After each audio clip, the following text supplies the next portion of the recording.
Nii, tervist kõigile. Ma ei tea, kas see on hea enne või halb, et siit 10 inimest tõusid kohe püsti, et kui hakatakse rääkima korteriühistu haldusest. Aga võib-olla alustuseks ma küsiks, et kes siit on olnud kas siis lõppkasutajana või tellijana korteriühistu haldusteenust tarbinud? Ikkagi on. Ütleme nii, et see teenus võiks meid kõiki kõnetada ja ma nüüd kohe räägin lähemalt, et kuidas VAU-haldus üldse tekkis ja ehk siis VAU-haldus sai alguse sellest, kui minu siis teine kaasasutaja hakkas otsima omale siis haldusteenuse pakkujat ja ei suutnud leida omale sobivat. Ja kui ta küsis sõpradelt, et kelle poole siis pöörduda, siis ta ütles, et ega ma väga ei julgegi kedagi soovitada. Ehk siis, kuhu me jõudsime, on see, et kui ei ole, siis tuleb teha ise. Ja meie mõte oli see, et kui me teeme siis ikkagi teistmoodi, et ei tee 101. tüüpilist korteriühistu haldusettevõtet. Ehk siis omakeskis me leppisime kohe kokku, et mis on need märksõnad, mis on need väärtused, et millest lähtuvalt peaksime siis korteriühistu haldusteenust pakkuma. Ja võib-olla esimene asi, mis meid kõiki kolme nagu sidus, oli see, et see teenus peab olema läbipaistev. Ehk siis need korteriomanikud, korteriühistu juhatus, nad peavad saama aru, mida nad tellivad, mida nad saavad ja kes teeb ja mida teeb. Samamoodi teine pool, et kuidas parandada kommunikatsiooni korteriühistutes, et tavaliselt mured tekivad sellest, et kui kommunikatsiooni on vähe, inimesed hakkavad eeldama midagi ja sealt tekivad erinevad arvamused. Ehk siis hästi suur rõhk VAU-halduses on ka see, et me paneme rõhku kommunikatsioonile, ehk siis me jagame inimestega seda, mis tegelikult toimub. Ehk siis teine asi on see, et me proovime ja ka teeme põhjalikult. Ehk siis me võtsime eesmärgiks, et meie halduritel on kindel maht, mida nad haldavad, et nad ei oleks ülekoormatud, neil oleks aega küsimustesse süveneda ja teha läbimõeldud otsuseid. Aga ka sealjuures kasutada ka siis tarkvarasid ja digitaliseerida, et seda põhjalikkust saaks teha nii, et vähendada siis võib-olla inimlikke eksitusi. Ja võib-olla viimane, millest väga palju ei räägita, on see, et kuidas seda asja teha hoolivalt. Et tegelikult ju me oleme tüüpilised teenusepakkujad ja selleks, et me saaksime oma teenust pakkuda, peab olema see lõpptarbija ehk siis koduomanik rahul.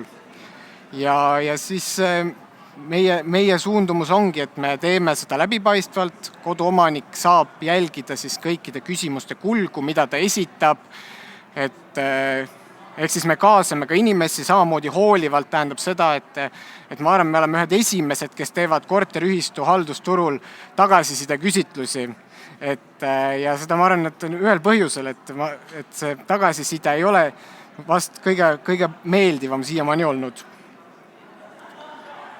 Aga mis need märksõnad on, et me tegelikult ju ei paku lihtsalt majahaldust, et tegelikult me keskendume kodudele, et inimesed veedavad enamuse oma eluajast tegelikult ju kodus ja teistpidi peab olema ka nende kodude väärtus hoitud, sellepärast, et kui me räägime siis kui ta on soetanud kinnisvara, siis see on tegelikult väga suur kohustus ja ka eestlane on ju omandi usku, et see omand peab olema hästi hoitud. Ehk siis meie nägemus on see, et halduril peab olema aega, ehk siis ta ei tohi tegeleda ainult tagajärgede lahendamisega, vaid ta peab juhtima kogu protsessi. Ehk siis tegelikult haldur on just kui projektijuht. Selge arusaam rahast, et see on see, mis tegelikult inimesed alati riidu ajab oma vahel, et kui rahaasjad on ebaselged, tekivad eri arusaamad, hakatakse esitama küsimusi, hakatakse otsima nendele küsimustele vastuseid. Ehk siis meie nägemus on, et me oleme võimalikult avatud, et inimesed teavad, mille eest nad maksavad ja mida nad ka selle raha eest siis ka saavad. Tegevused enne probleeme. Ma julgen väita, et halduses on võimalik enamus probleeme ennetada, tehes asju süsteemselt ja läbimõeldult.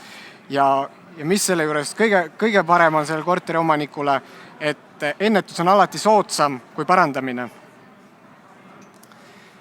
Kuna me teeme ka koostööd erinevate arendajatega, kellest me hiljem räägime pikemalt, et meie nägemus on ka see, et kui valmivad uued kortermajad, siis need peavad olema töövalmis, kui esimene korteriomanik sisse kolib, mitte see uue maja algus ei tohi olla koos siis selle korteriomanikuga, kes tegelikult peavad olema vajalikud tugiteenused tagatud päevast -1, mitte päevast 0. Targemad lahendused, et siin, kui me räägime ka eelmistest esitlustest, siis me nägime seda, et hästi palju tegelikult keskendutaksegi kuludele ja teine pool on see sama mugav keskkond, et me ei räägi kortermajade puhul ainult sellest ühest korterist, kus inimene elab, vaid tegelikult, kui me võtame selle sama Krulli kvartali näite, siis tegelikult on see elukeskkond, kus inimesed veedavad koos ühiselt aega ja üks võib-olla näide, et me teemegi ühistu üldkoosolekuid natuke teistmoodi, et me ei tee sellised, et me saame kuskil trepikojas kokku pimedas nurgas, võtame otsused vastu ja siis veel vaidleme ka omavahel, et me proovime seda teha ka teistmoodi, et näiteks erisus, et me teeme infokoosolekuid, ehk siis me tegelikult koosolekutel hääletusi kui selliseid läbi ei vii, sest see on see koht, kus tegelikult inimesed hakkavad, neil on esiteks vähe infot üldjuhul ja nad hakkavad esitama küsimusi, ehk siis meie anname võimaluse inimestel hiljem digitaalsete vahenditega oma hääle anda. Ja see samamoodi annab võimaluse kaasata neid korteriomanikke, kes tegelikult sinna üldkoosolekule ei saanud tulla. Ja võib-olla viimane, et inimestest, kellel ma võtan suure mütsi maha, on korteriühistu juhatuse liikmed. Et üldjuhul need inimesed teevad seda oma vabast ajast, neil on soov parandada seda elukeskkonda, kuna nad ka ise oma perega seal üldjuhul elavad. Aga oluline on ka see, et mis rollis see korteriühistu juhatus on, et kas see korteriühistu juhatus on selles rollis, et ta viib asju siis ellu või tal on siis suurem strateegiline vaade, kuhu see kortermaja võiks minna. Ehk siis meie haldusmudeli puhul on juhatus justkui nõukogu rollis, kes tegelikult aitab siis panna paika pikemat strateegiat. Võib-olla üks suuremaid erinevusi meist ja võrreldes teiste haldusettevõtetega, miks siin Keilin tõi sissejuhatuses sisse, et me tahame seda muuta seksikamaks, on see, et me keskendume tegelikult ainult ühele teenusele ja selleks on haldusjuhtimine. Et me ei vahenda mitte ühtegi teenust, me ei pane kuhugi mitte ühtegi eurot vahele, ehk siis ja me täna konkureerime justkui tervikteenuse pakkujatega, kes pakuvad siis korteriühistule kõiki teenuseid korraga, on siis heakord, tehnohooldus, ka haldus. Aga mis sellega juhtub? Ehk siis on väga suur sõltuvus sellest ühest teenuse pakkujast.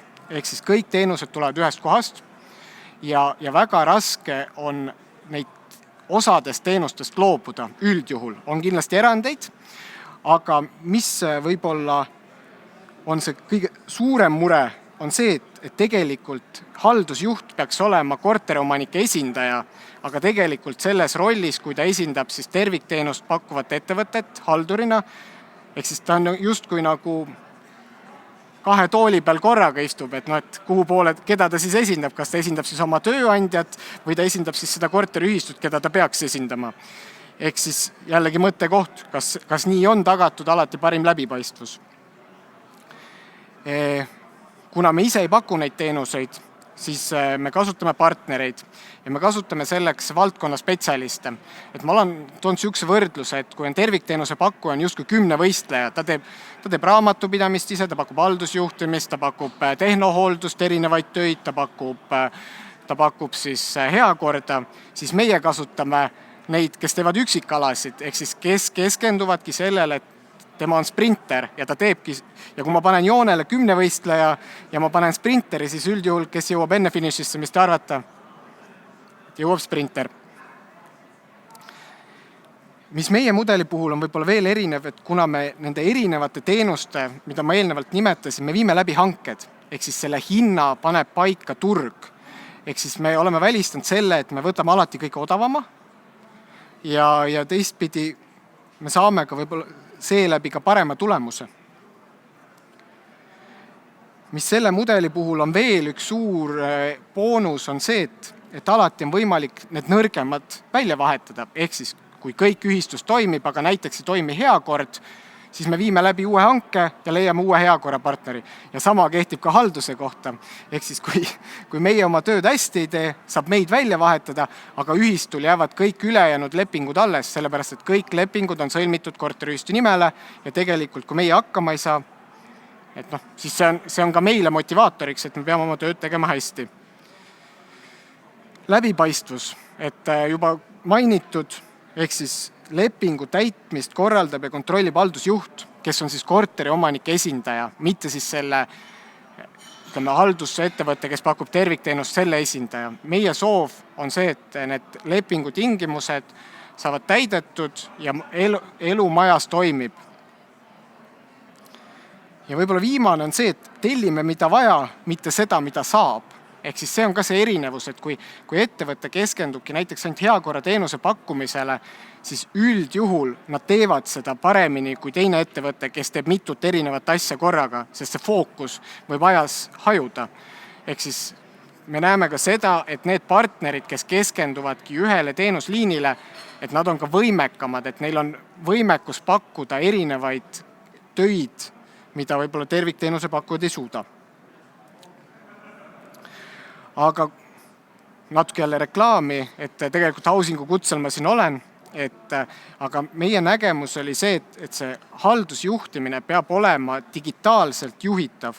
Et me nägime oma töös, et väga palju on selliseid, vanaaegseid lahendusi, kus hoolduspäevik on soojaselmes ja siis keegi millalgi käib, täidab, aga üldjuhul need on ühe pastakaga kirjutatud ja sama käekirjaga. Ehk siis mida meie kasutame on see, et me kasutame digitaalset hoolduspäevikuid. Aga see hooldus ei tähenda seda, et me räägime ainult tehnohooldusest, vaid me räägime ka regulaarsetest haldustegevustest. Ehk siis see on reaalne töövahend, mida kasutab meie haldusjuht ja mida näeb ka tegelikult korteriühistu juhatus. Ehk siis see tagab meile selle, et hooldused saavad tehtud õigeaegselt ja kui nad ei saa, siis me saame sellega tegeleda. Mitte see ei ole see, et okei, mul tuleb 4 kuu pärast meelde, et mul oli vist seal mingi hooldus, et peaks üle vaatama, kas see sai tehtud. Ja nagu te näete, et see on päris väljavõte, päris hoonest, et siin ongi mingid asjad on tegemata ja see ongi nüüd see, millega haldusjuht tegeleb, et need asjad saaksid tehtud. Et see tänu sellele, et meil on digitaalne lahendus, et me omame ülevaadet, et mis majas toimub. Siis teine pool on see, et paratamatu, et korteri omanikel on küsimusi ja muresid, siis meie oleme täna leidnud lahenduse, kus me loome igale siis korteriühistule unikaalse e-posti aadressi. Ja miks see on vajalik, on see, et kõik pöördumised registreeritakse Housing tarkvaras ja need ei jää, ütleme siis, kellegi ainuisiku postkasti kinni. Et täiesti eluline näide, saadad haldurile kirja, haldur jääb haigeks, vastust ei saa 2 nädalat. Et meie puhul see on nii, et meil tuleb see piletina sisse ja meil on juba haldusassistent, kes töötab selle pileti läbi, lihtsamad asjad lahendab ta ise ära, näiteks numbrite lisamised, ehk siis me ei koorma ka oma valdkonna spetsialiste administratiivtööga, aga teisalt saame ka siis omada ülevaadet, et mis hoones toimub. Samamoodi saame hoonel tööle määrata tähtaja, mis ajaks peavad mingid asjad olema tehtud, ehk siis haldur saab ka juhtida ise oma töövoogu, mitte tööd ei juhi teda.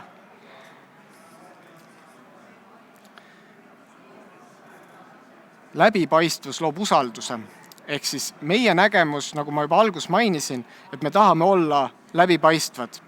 Seda siis nii korteriomanikega kui ka tellijate, ehk siis korteriühistu juhatustega, et meil on korteriühistu juhatustele väline vaade, ehk siis korteriühistu juhatused näevad jooksvalt kõiki elanike poolt saadetud pileteid, ehk siis küsimusi, pöördumisi, muresid ja samamoodi, mis staatuses need on ja mis on nende asjade tähtajad.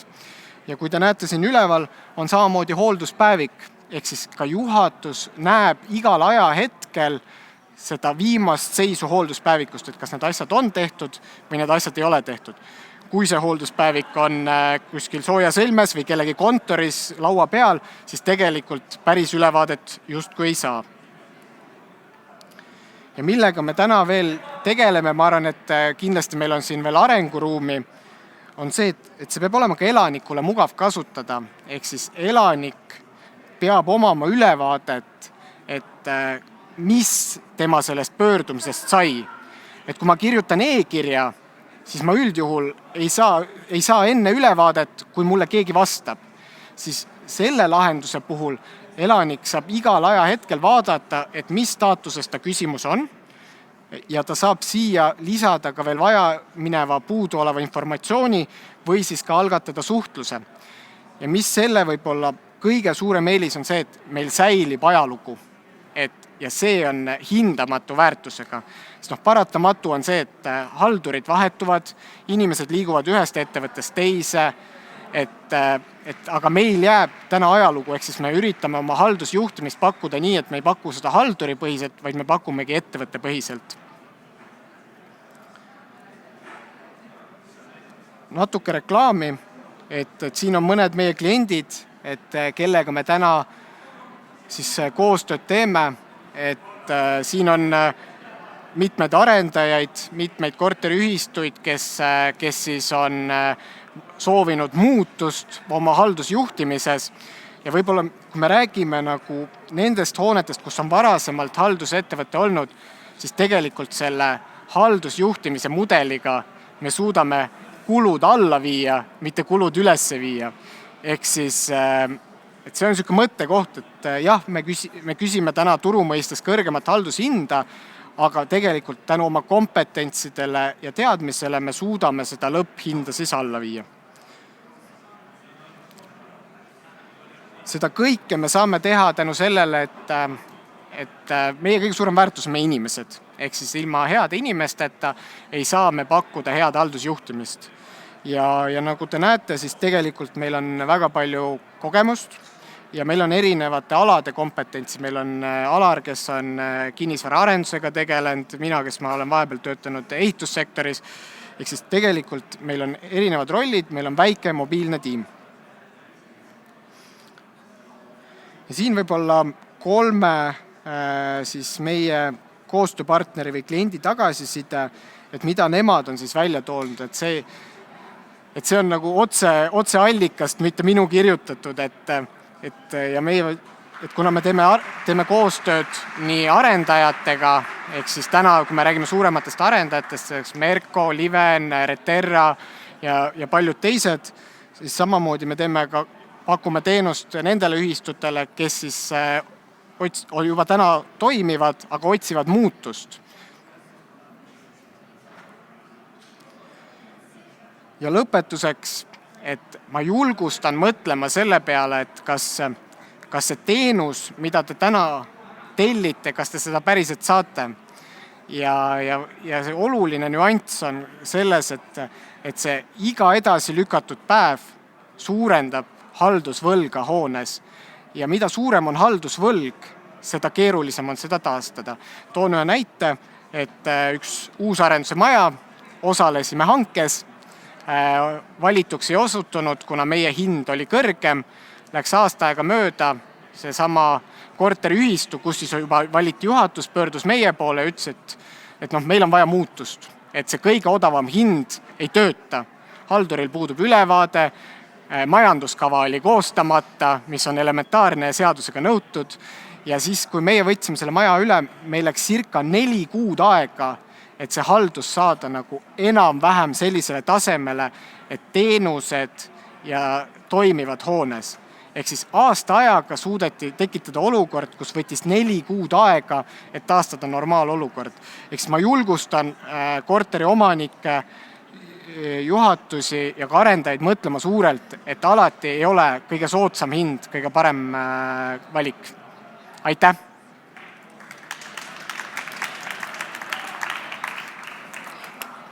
Vau, Alex, vau. Kas ma võin ühe loo rääkida? Ja muidugi. Sa mäletad, kui sa siit sisse tulid, kui me esimest korda kohtusime või? Sa mäletad, mis su kolleeg sulle ütles? Jah. Mis ta ütles? Vau. sest ma olin enne krunn peas, käisin ringi. Ja siis Vau, sinu etteaste, Vau. Kuidas tuli nimi? Vau, me ütlesime, me tahame teha midagi teistmoodi ja siis me mõtlesime, et kas Vau väga hästi või Vau kui sitasti. Ehk siis me tegelikult proovime, et see Vau väga hästi, et me liigume nagu selles suunas. Minu isiklik arvamus on, et see mees teab, mida ta räägib. Ta teeb oma tööd pühendumusega. Kas te nõustute sellega, et see paistis siit lavalt välja? Nad inimesed noogutavad. See on väga ilus oli vaadata sinu etteastet, esimene tagasiside sulle kohe. Ja seda näitasid ka siit küsimused, mida siis inimesed küsisid sinult. Mitu korteriühistut teilt keskmiselt ühele halduril on? Täna me oleme piiritlenud nii, et on kuni 15 korteriühistut. See võib see number olla natuke pluss-miinus mõni ühistu, aga eesmärk on see, et halduril oleks aega tegeleda ühistutega. Et me näeme täna turu peal, et tegelikult miks haldurid ka sellest võib-olla sektorist üldse lahkuvad, olles ise ka kunagi haldurina töötanud, et see maht on liiga suur, et kui ma haldan 30-40 ühistut, siis sa võid mõelda, et kui on 40 ühistut, mitu töötundi nädalas on? Liiga vähe selleks. 40 ju. Eks piltlikult öeldes mul on 1 tund tegeleda ühistuga, et see tegelikult ei ole reaalne, et sa saad pakkuda nagu head teenust, et sellepärast me oleme ka seda mahtu vähendanud, aga see paratamatult tänu sellele me teenushind on kõrgem kui võrreldes võib-olla konkurentidega. Kuuletes sinu etteastet, siis see kõrge hind minu arvates tundub igati mõistlik, sellepärast et see, mida te pakute, et te pakute nii-öelda seda kogemust. Te otsite omale spetsialistid, kes midagi pakuvad, eelmelt ka tõid ühe näite siia meile, et see on minu arust väga hea vaade tuleviku mõistes, et kuhu nagu suunda liikuda, et sa ei pea ise omama seda kõike, vaid sul ongi koostööpartnerid. Palju teil keskeltläbi koostööpartnerid on? Kellega te teete? Omajagu. Eks see jällegi oleneb maja tüpaasist, et kõik koostööpartnerid võib-olla kõikidele majadele ei sobigi, et me leiamegi siis need sobivad, et mõned, kes keskenduvadki suurematele majadele, mõned, kes väiksemad, et me leiame selle tasakaalu, et kes mis hinnaklassis nagu sobilik on. Et see on nagu üks pool, aga sa ütlesid, et see kogemus, aga tegelikult ma ütlen, meil on väga suur vastutus, sellepärast, et me ju tegelikult vastutame nende inimeste kodude eest. Ja võib-olla ongi see nagu märksõna on see, et ei tohiks vaadata nagu ainult neid hindu nagu reapõhiselt, vaid tuleks vaadata seda koond lõppnumbrit. Ja nagu ma tõin näite, et ühe hiljutise ühistu, mille me siis võtsime ühelt teiselt haldusfirmalt üle, me suutsime koondkulud viia alla kuskil 10%. Ja seal juures haldushind tõusis 2 korda. No täpselt vau on ju. Et tegelikult neid kohti, kus oma ala spetsialist oskab siis kulusid kokku hoida nii, et tegelikult isegi teenus läheb paremaks. Et see on nagu päris nagu müstiline, et odavama hinnast saad paremat teenust. Ma tean, miks teil ettevõte töötab, sest te saate nii palju eduelamust. Et see on see, mis nii-öelda meeskonda ka motiveerib ja toetab. Sa ütlesid siin seda, et võtsite üle ühe ettevõtte. Kui kaua see üks protsess kestab, üks ettevõtte, üks korteriühistu? Et kui kaua see kestab see, et sa saad asjad nagu ree peale? No ütleme nii, et mida kiiremini see ühistu otsuse teeb, kus on asjad halvasti, seda lühem see periood on. Et mida rohkem seda otsust edasi lükatakse, seda pikemaks läheb ka see periood. Ehk siis sama näide, et me läks tegelikult 4 kuud aega, et jõuda nagu sellisele platoo tasemele. Aga mida me oleme täna korteri omanikele kommunikeerinud, on see esimesed 3 kuud me keskendume ainult sellele, et saaks need lepingulised tegevused korda, sest kõik hakkab sellest, et vajalikud heakord, tehnohooldus, kindlustused, et need oleks tagatud ja siis me saame hakata lahendama seda varasemast tekkinud haldusvõlga, et kus miski ei tööta või on katki, et siis me jõuame nagu selleni. Aga see võib olla, mul on üks näide, kus oli 2018 aasta maja, mis tuli meile halduses, sest seal on selline tunne, et nagu 20 aastat oleks see maja vana, et oligi, kui tehnohoolduspartner tuli sinna, siis küsis, et kes siin varasemalt hooldas, et see on nagu selline päris eluline näide. Kas teil partnerite vahel tuleb ka selline tögimist, või on pigem partnerid, keda te endale võtate, et kõik saavad üksteisest hästi aru, mõistavad, et partneri vahetus kliendile, kas see mõjutab teda kuidagi? Me üritame, et see kliendile jääks võimalikult sinna kardina taha, sest klient ju tegelikult, mida ta näeb, on see, et majas asjad töötavad, üldalad kõik on puhtad ja tal on turvaline oma kodukeskkonnas olla. Et see, et kuidas need vahetused toimuvad, see ongi meie asi koordineerida nii, et klienti märkaks, et seal tekib mingi tühimik näiteks. Ja me rääkisime siin enne ka sellest, et sa võtsid üle, ma tahan ikka sealt veel surkida, et võtsite üle objekti, kus olidki asjad halvasti. Mis asi see on, mis sa nagu sinna halvasti viib, et mis asi see üks asi on? Kindlasti on teil kogemus juba täna välja kujunenud, et te teate, mis on täna ühiskonnas nõrk, eriti korteriühistute puhul, et... No ma julgen öelda, et see baasprobleem on see, et haldurid on ülekoormatud. Eks neil ei olegi tegelikult füüsiliselt aega, et me ei saa ette heita, et nad teevad oma tööd kehvasti, vaid nad ongi ülekoormatud, sest neil on palju objekte ja sellest sõltub ka nende töötasu, et see on nagu üks pool ja teine pool on võib-olla selline süsteemsus, et seda ma arvan, et me selles sektoris oleme ühed sellised nagu eesrindlikumad, et me proovime kõiki asju digitaliseerida, et see haldur, kui tal on need objekte või maju, et tal ei jää need asjad kahe silma vahele, et tal on nagu abivahendid, mis teda toetavad ja teiselt poolt on see hea haldusjuht peaks tegelema sellega, kus tema suudab kõige suuremat väärtust luua, mitte siis tegeleda näiteks andmete sisestusega. Et see on ka üks väga, väga tüüpiline näide, et kui vaja telefoninumber kuhugi sisestada garaaži ukse avamiseks, et seda ei pea tegema 20-aastase kogemusega haldur. Tõsi, väga tõsi. Ja küsin sinult veel sellist küsimust, et te täna asute Tallinnas? Oleme Tallinnas ja lähiümbruses. Ja millal te liigute mujale, et ka mina Paides saaksin nautida teie teenust? Ma arvan, et kui aeg on õige, et see on nagu, ma arvan, et täna me oleme ka nagu vauhaldusega, et ega see vau ei ole valmis, et vau areneb, et iga päev tuleb välja asju, kus me saaks teha paremini, et oluline on see, et me jõuaks nüüd sellisele tasandile, et me kõik oma tiimiga saame ka kõikidest asjadest ühtemoodi aru, et täna ma julgen öelda, et meil on veel minna. Kas siin pildi peal on kogu teie tiim?